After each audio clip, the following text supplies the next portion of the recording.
Good everyone, and welcome to today's video, and today it is a Spade review on the Ki-109. Now, this thing used to be 4.7, and when I first got it, and took it out for its first flight, many moons ago, so this was before I did YouTube, um, it was a pile of shit. Not gonna lie, it was a pile of shit. And even though it has gone down by 1.4 to 3.3, it's still a pile of shit. I've never flown such a poor performing aircraft in its BR. I mean, when I took it out, oh, hang on. When I took it out to go and deal with to get started on it, I just got slaughtered by P-51 Mustangs. The tail turret couldn't do anything, and yeah, it was just terrible. So the Ki-109 is based off the Ki-67 bomber, which is one of my favorite medium bombers in the Japanese tree. Obviously, they came out before I did YouTube, and I spaded them both. You've got the Ki-61 Ko, which I think this aircraft is based on, and then you've got the Ki-61 Otsu. Two very good medium bombers. However, to make this interceptor, I'm not going to go brief with its history, as I usually do. I don't think I've done the history in quite a while. The Ki-109 was essentially an attempt to make an interceptor to shoot down B-29s. Now, the aircraft itself could not keep up with B-29s, and it could barely get to their altitude without struggling. The aircraft itself, Matt goes, mate, I know, I'd like to see in a minute. Well, once I'm done. Um, Essentially, it's just going from there, really. It was a terrible aircraft. They stripped out all the defensive guns bar one, which is the single 12.7, which I'll show in a moment. And they put a 75mm tank gun in the nose for the pilot to use. You had no onboard radar. You had just a single spotlight, which you can see to the left-hand side of the gun. It's a very nice gun, but let me tell you, stock, you're going to be noticing a bit of sway in the gun. Once you get a new 75, though, I barely felt any sway. Another thing, your stock belt, as per usual with most ground attackers, is AP, HE, AP, HE, etc. I think it goes HE, AP though. Yes, it does. And with 96mm of penetration, it's not that bad. It's about the same level as the Chino 2, or the Chino. So you essentially have a flying Chino, but there's a few things that limit this aircraft. One, the fuel tanks are very vulnerable to fires, as most Japanese aircraft are. The Ki-67 had self-sealing, this doesn't. Well, it doesn't bloody feel like it. It has no armor plating, they stripped that all out to put the 75 in and keep the tail turret as it is. The dorsal turret, which was a 20mm cannon, is now gone, and it can't carry bombs either. You cannot take bombs. They removed the bomb bay to save weight. Um, Overall, it isn't a great aircraft. However, it does have a couple of redeeming features. Number one, it's quite maneuverable for its size. To say it's based off a medium bomber, it's actually more maneuverable than the Ki-67, so that I do have to say. It also dives pretty well when you get it up and going. However, once you get about 410 out of it in terms of miles an hour, you are going to start redlining and you will potentially rip your wings off, so do be aware. You should be able to dive most aircraft in the long run, but when you get nice and level and you start applying power to your engines at WEP, they will eventually catch up and you're going to have to rely on your tail turret to try and deal with them, because you can't turn over them. So, let's go over the armament. Obviously, 75 there, I've gone over the belts for that, and your tail turret is sat back here. Now, straight away, this tail turret is a bit of a weird design, same as with the Ki-67. The tail turret is a fully rotatable 360-degree motion around, obviously, on its axis, so it can go all the way around. But to say you wanted to shoot downward, the turret would then have to rotate all the way round, so then the gunner can bring it down, although he could just simply just slide the gun down, but Gaijin didn't think about that. Obviously, the climb rate on this thing isn't too bad. The turn rate, as I mentioned, isn't too bad. Its altitude performance is pretty okay. Its energy retention is actually okay. But it's just the fact that if you get engaged by a normal fire, you are pretty much screwed. So let's go over my stats and let's see how I did in this thing. So there you can see 8 air kills, 18 deaths, 89 ground targets, and 1 ship, which I believe was a landing craft. As in a heavy landing craft on Husky. 8 air kills, most of those, I'm going to fully admit, were on IL-2 bots. Simply because they got in the way. The only legitimate player kills, one of which is going to be in this battle. My first one, which was on a DB3 bomber, which got hit with a high explosive round and it blew it to pieces.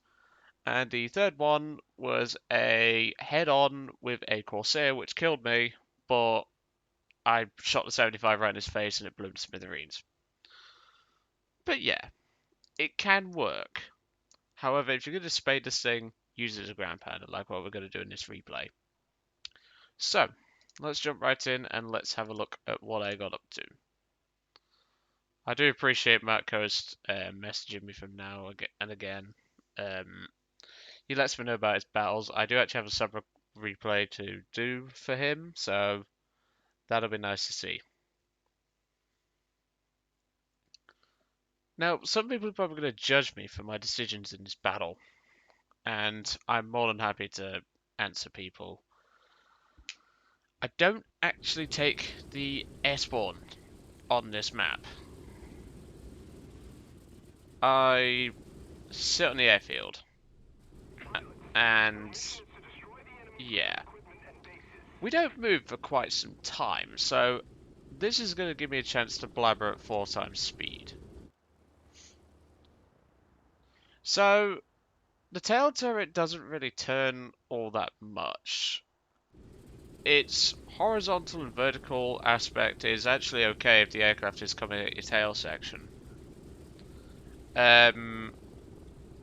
Yeah, this thing is a real stinker, and honestly, some of the teams I had were just terrible. I mean, we was lucky to win this game. Let me tell you that much. That's how bad this team was. But we managed to pull it out of our arse, basically. So at the moment, we're just sat on the runway, just waiting for the team to clean up some fighters, as I usually do. And we're just going to sit here for a bit. So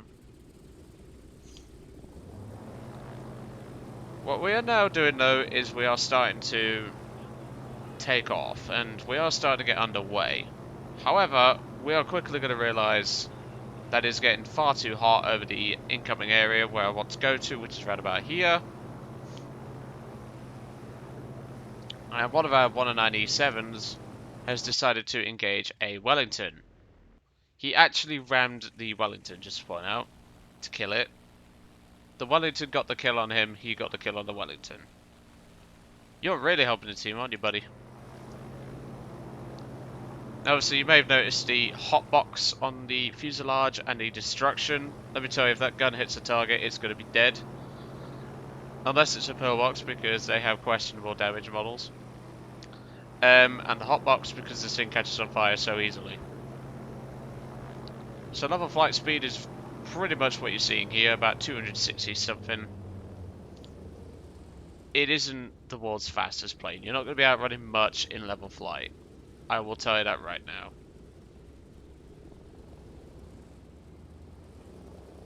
So I believe at this point I am actually coming into land for a second time. I'm just thinking at this point, I've got the takeoff points, which is pretty much what I mostly went for when spading this thing, because it took forever. I mean, I had more fun spading the Ki 108, and yeah. But for the plane that this is, it can work, but you really have to have a team to do it. And I literally mean that. It's just so bad of an aircraft. I mean, the gun is good. The front gun is good. I like the gun. But I've noticed at this point, we're down to 3 enemies and 3 teammates, including myself. So I decided, sod it, we're not going to land again. wheels up, let's get underway. Landing gear comes in nice and quickly. Same cannot be said for the Doe 217 bombers, which I have spaded, and you will be getting reviews on them soon. But because this is a standalone aircraft in the Japanese tree, I am just going to be doing this one as a single video, so you can appreciate the Ki-6 or the Ki-109 in a bit of more light. So that Denderit has just gone down. It has left a guy named Badass Jewel to... Well, he's the last guy. He's going to be a bit of a thorn in our arse later, but that's a spoiler. So at this point, we are actually heading in for ground targets. We do actually have the armored targets on board. And I think at this point, well, fighters are going back for their rearm and things like that. These two guys have cleaned up pretty well. I mean, we've got 0 here on 3 kills. There's a very nice paint scheme on this plane. And we've got the Ki-44 on 2. So I think I'm in good hands. I'm going to make my way towards the ground targets and we're going to go ground pound basically. So you may notice we're coming under flak fire from those cruisers over there. You cannot kill cruisers with the 75. Don't even try it. You're just wasting your time. Landing craft are one shot unless it's a heavy landing craft, in which it takes 4 or 5. You will need armored targets to bust those though. That's the only thing. So the speed is, well, we're just nearing 280, decreasing slightly. It can dive well, as I've already mentioned, but it's not a nice plane. It takes one of my favourite medium bombers and essentially ruins it. You're also going to witness the Spitfire pilot being a bit of a dumbass. But we do get lucky in this battle. So the flak fire from these ships will soon stop, and we will be safely over these ground targets to engage them. There's tanks, there's pillboxes. There's everything I want here, basically. And I'm just keeping an eye out for the Spitfire. So here we go, first run. The gun has pretty high velocity, so you can afford to aim the plane down slightly in order to hit your target. That's our first tank kill right there. Really, I should have left the pillboxes for the ground targets. I don't think I engage any pillboxes this game, if I remember rightly. There is one pillbox still remaining, which is just there on your right. The one that I'm looking at right now. These do take a couple of rounds, so I don't recommend engaging pillboxes on this map.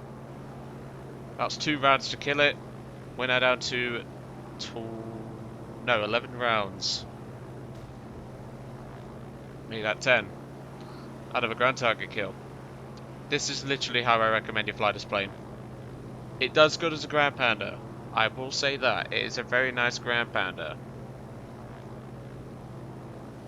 And let me tell you, once you get this thing with the belts, it isn't that bad as a ground pounder. But honestly, if anyone tries to use this thing as a heavy fighter, I feel sorry for you. I really do. Only one of these things was built in real life, and, well, they never used it. That's all I'll say. I wouldn't be surprised if they convert it back to a Ki-67. There's another ground target. And we're gonna be doing this for a little bit, just ground pounding. And this is pretty much the best game I got out of this plane. I'm not making that up either. There was a game I had where I bitch slapped a Corsair. I was going to use that, but I sent that Jumanji instead. Just because I felt like it's just something I can... Well, I didn't want to use it because it just didn't have much action until the end, so... But hey, we'll see what Jumanji does with it. So I missed that one. Missed that one. I was coming at an odd angle, so I was expecting those to miss. However, unbeknownst to me, the Spitfire is actually racing in to come and get us. Now, I have no idea why he would even consider that, but to be honest, it is a low-level player who has the brains of an average doorknob. So he's probably thinking, if I take out the ground pounder, I can win this game. Newsflash, you can't, mate, because even if you did take me out, it wouldn't make much of a difference. So at this point, I think we've got about 3 rounds left in the chamber, so we don't have much left. Make that 2 left.